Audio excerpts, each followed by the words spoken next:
Thank you, Dr. Mahili. Next, we have Dr. Sanjit Jolly, who will discuss the results of the Radial trial. That was a randomized comparison of radial versus femoral access for coronary angiography or interventions in patients with acute coronary symptoms. Dr. Jolly is an assistant professor of medicine at McMaster University in Hamilton, Ontario, Canada.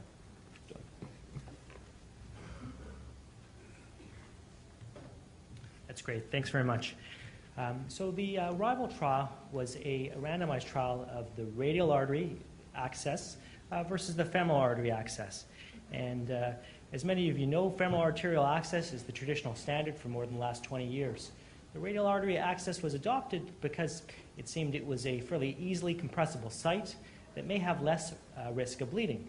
The flip side is it's a small artery, more hard to cannulate, and there can be twists and turns in the subclavian artery as you go up, so it may be technically more challenging. And radial access is increasing, but there really wasn't large randomized trials to show a difference between the two approaches. We have seen in multiple observational analyses that patients who have a severe bleed or a major bleed have not only much higher death rates, but also higher rates of recurrent heart attacks and recurrent strokes. So bleeding appears to be a very important thing to prevent.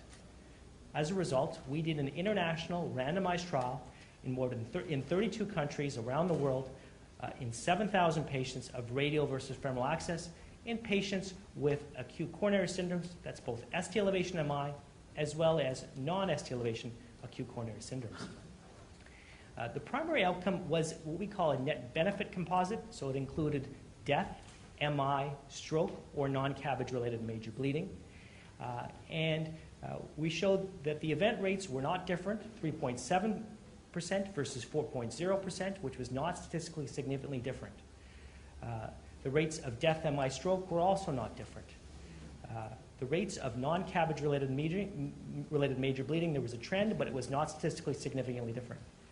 What we did show is that there was a more than 60% reduction in major vascular access site complications. And so what that is includes large hematomas at the access site, pseudoaneurysms, which are little holes in the artery that require closure, arterial venous fistulas, as well as other vascular site surgical repair. We also showed an important that both approaches have similar PCI success rates, and I think that was an uncertainty prior to this trial. The rates were very high. Two other important findings is that we found in two pre-specified subgroups, those centers that did a lot of radial procedures, as well as ST elevation MI, there was an apparent benefit for radial versus femoral access. The implications for practice is that both approaches are very safe and effective in the current era. We believe that the more you do, the better you get, is an important phenomenon, that volume is an important thing, particularly in radial access. And finally, both patients and clinicians may end up choosing the radial approach because of its similar efficacy and reduced vascular complications. Thank you.